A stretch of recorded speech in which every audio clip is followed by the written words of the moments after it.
The moving truck was already half full when my neighbor Ed, 71 years old with a voice rough as gravel, called and said 6 words that froze me in place. "Ren, they're taking everything out." I sped home, breaking more traffic rules than I can count, and when I pulled up, my father was standing on the porch I rebuilt with my own hands, smiling and holding a manila folder like he had just finalized a vacation property sale. "We sold it," he said calmly. "Marcus owes $87,000. You're being selfish." He said it casually as if he were asking someone to pass the salt. What he didn't realize was that after 3 weeks of carefully planning how to sell my house, he had overlooked one critical detail at the county clerk's office. A small oversight that would change everything. "I'm Ren, I'm 34 and I restore old houses for a living. Let me take you back to a Tuesday afternoon in October, the day I almost lost everything I had built. 3 years earlier, I bought the ugliest house in Mill Haven, Virginia for $47,000 at a county auction. No one else placed a bid. The listing agent actually laughed when I raised my paddle. The house had been vacant for 12 years, with half the roof collapsed on the east side and 4 layers of moldy carpet covering original oak floors untouched since the Reagan years. People in town called it the ghost house. I saw something different. I saw strong framing beneath the damaged heart pine beams that only needed air and repair, and a wraparound porch with beautiful turned balusters hidden under vinyl siding. In the basement, under a paint-stained tarp, I discovered a stained glass transom that once hung above the front door, shattered into more than 40 pieces of amber, cobalt, and emerald glass. Someone had saved it decades ago and then forgotten about it. I didn't forget. For 6 months, I sat at my kitchen table with a soldering iron and magnifier, restoring it piece by piece until it was whole again. I installed it above the rebuilt front door and every morning sunlight poured through it, casting colors across the entryway floor like a quiet cathedral. Over 3 years, I invested $62,000 of my own savings into that house. Every weekend and vacation day, I replaced 16 rotted studs, scraped oak floors by hand, and rewired the kitchen after getting properly licensed. My hands still carry the scars. The Heritage Home Tour in Mill Haven had even chosen my house as this year's featured property, and the brochures were already printed with my home on the cover. While I was finishing the last piece of crown molding in the parlor, my father was quietly finalizing a very different plan. Let me explain the Archer family. My father, Gerald, 62, a retired post office manager, spoke slowly because he believed his words carried authority. He managed our household like it was a branch office, complete with schedules, assigned duties, and firm policies. You didn't debate him. You accepted his decisions. My mother, Diane, 59, had mastered the art of crying at exactly the right moment. I once thought she was simply sensitive, but I later understood there was more to it. And my younger brother Marcus, 28, had an easy charm that shifted direction depending on which way the wind was blowing. Marcus was always charming, always adjusting himself to whatever direction benefited him most. He had an easy smile and expensive habits but no real follow-through. My father paid off his credit cards 3 different times, bought him a truck, and covered 6 months of rent after Marcus quit his warehouse job because he felt disrespected. Every time Marcus fell, Gerald caught him. Every time I worked my way up, Gerald barely noticed. When I bought the ghost house, I told my father at Sunday dinner, thinking he might finally be proud. He put his fork down slowly and looked at me like I was about to touch a hot stove. $47,000, he said. You could have helped your brother. I reminded him it was my money. He replied, family money is family money. I stopped arguing after that. You don't win arguments with Gerald. You just learn to stop having them. He never visited the house, not once in 3 years. Not when I replaced the roof, not when I stripped paint from the staircase, not even when the Heritage Home Tour Committee came to photograph it. But 2 weeks before that October afternoon, Marcus started calling, asking casual questions about my schedule, whether I'd be traveling, when I'd be home. I thought he was trying to reconnect. Now I understand he was gathering information. On Tuesday, October 15th at 2:13 p.m., I was 40 minutes away in Briarfield, sanding window casings in a 1920s craftsman bungalow. I almost ignored the call from Ed Mulvaney, my retired plumber neighbor who had helped me repair pipes during my first winter there. I didn't call unless it mattered. His voice was shaking when he said there was a large moving truck outside my house and that 2 men were carrying out my furniture while my father stood there directing them. I drove back in 26 minutes instead of 40. When I arrived, the truck was massive and unmarked, its back open and filled with my dining table, my lamp, and the barnwood bookshelf I had built myself. 2 workers carried out my Turkish kilim rug while my father stood calmly on the porch I rebuilt, holding a manila folder like he was finishing routine paperwork. Marcus sat in the car, scrolling on his phone. My father saw me pull up and smiled. That's when I realized this wasn't confusion.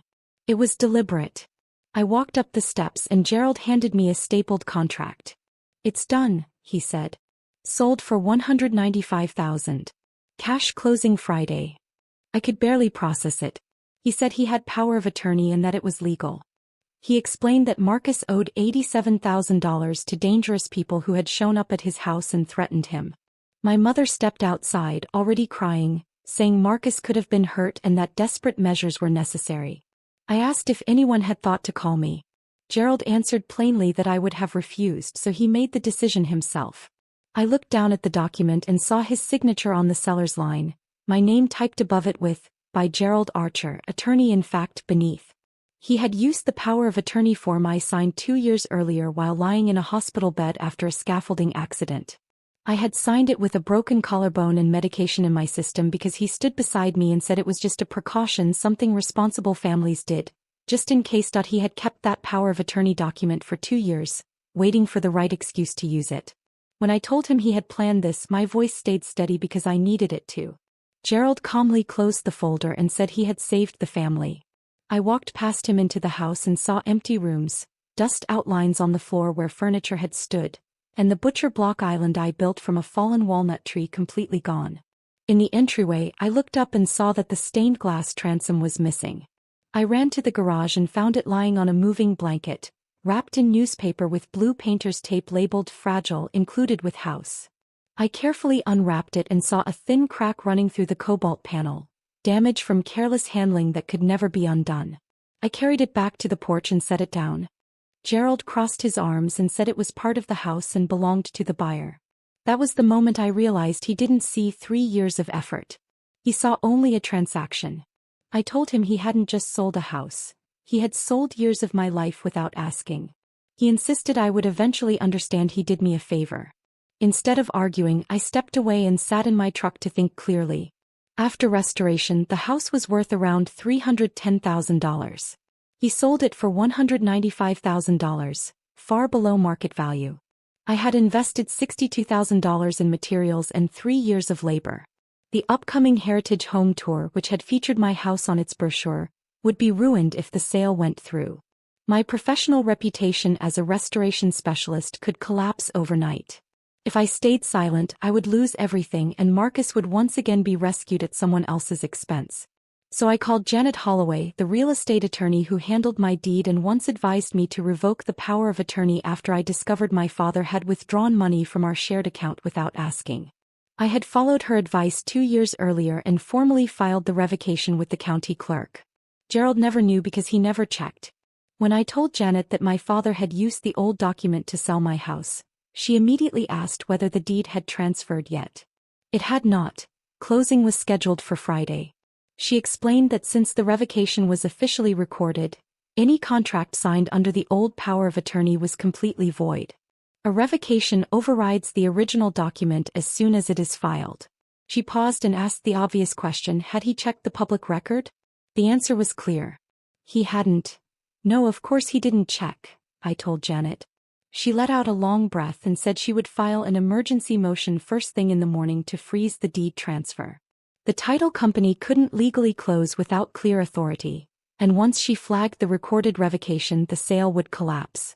Relief washed over me, but it came with something heavier when she added that using a revoked power of attorney to sign a contract was fraud, at minimum. In Virginia, she explained, that could rise to a felony and, depending on the paperwork, possibly forgery. I stared at the steering wheel while a thin-legged spider crawled across my windshield.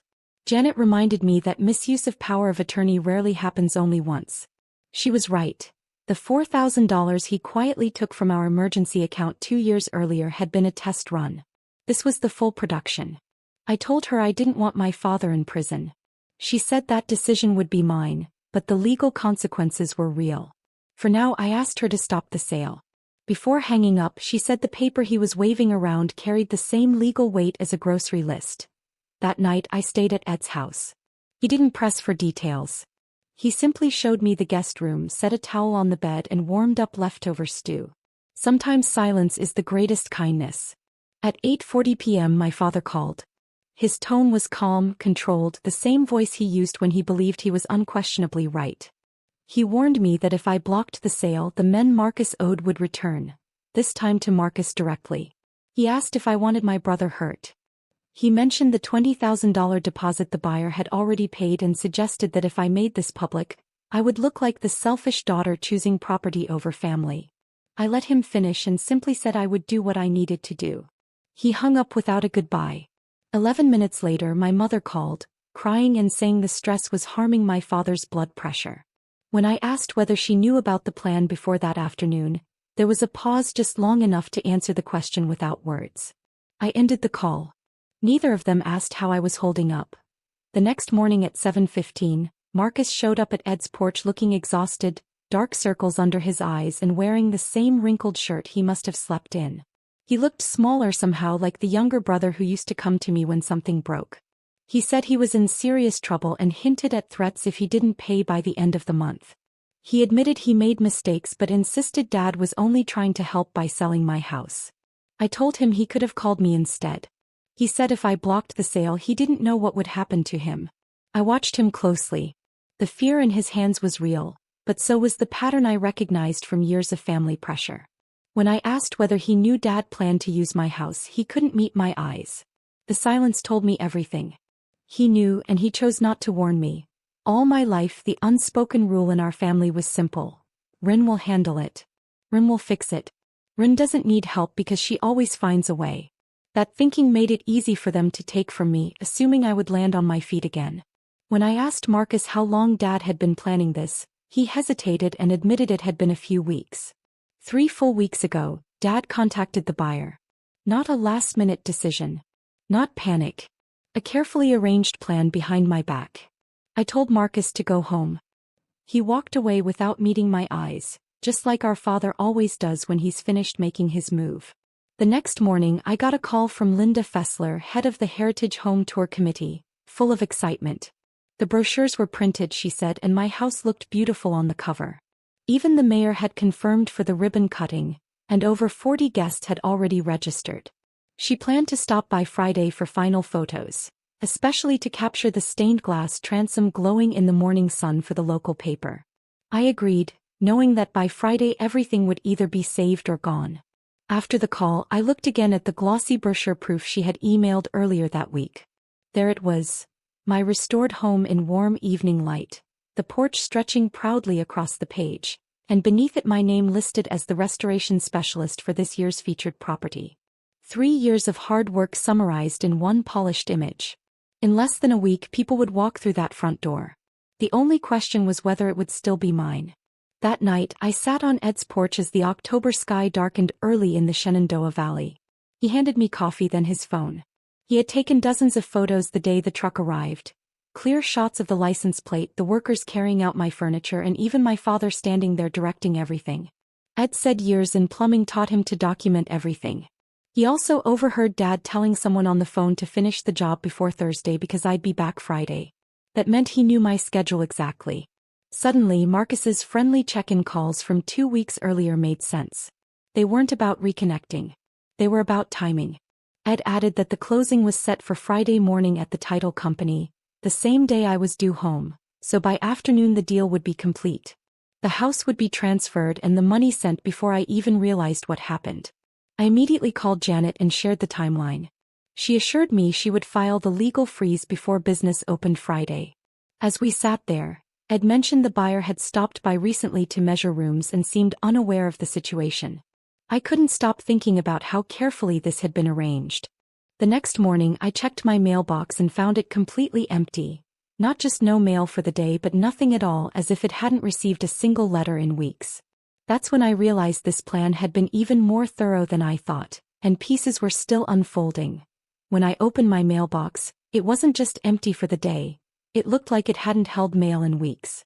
The red flag was down and dust lined the inside. I drove straight to the post office and asked Tasha, someone I'd known since high school, to check my account. After a few seconds of typing, she frowned and told me a mail forwarding request had been filed 2 weeks earlier, sending all my mail to my father's address, supposedly authorized by me. She turned the screen so I could see it. My name was on the form, but the signature was slightly off. It looked close but not close enough. I sign with a forward tilt. This one stood upright. It wasn't mine. I drove to Gerald's house. He wasn't there, but his mailbox was full. I recognized the return addresses immediately. The title company, the buyer's agent, even a certified letter from the county office. 2 weeks of my mail had been redirected and hidden. Every notice that would have warned me about the sale had been quietly delivered to his kitchen instead of mine. I took photos and called Janet. She went silent when I explained. Unauthorized mail forwarding with a forged signature wasn't just a local issue. It crossed into federal territory. Sitting in my truck, I realized my father, who had managed that very post office for decades, knew exactly how to make this look routine. He understood the system inside and out. He had planned carefully, but what he didn't know was that the power of attorney he relied on had been revoked years earlier. He built a trap, but the key document he needed no longer had any authority. Stepping back from the story for a moment, this wasn't an accident. No one forges their daughter's signature by mistake. He practiced it. He knew which form to file and how to avoid raising questions. Marcus's recent calls asking about my schedule suddenly made sense. They weren't friendly check-ins. They were gathering information. Later that day, I stopped at the local hardware store, and the owner looked at me with an awkward expression. He said my father had been in the day before, telling people I was refusing to help my brother during a crisis. Word had started to spread. At the cafe on Main Street, I noticed quiet whispers when I walked in. The story being told wasn't mine. It was Gerald's version, carefully planted before I even knew what was happening. And as I thought back to what Ed overheard, my father urging someone to finish everything before I returned Friday, it became clear that every move had been timed around my absence. Marcus's questions about my work schedule weren't casual. They were part of the setup. I caught enough of the conversation to understand what was happening. He said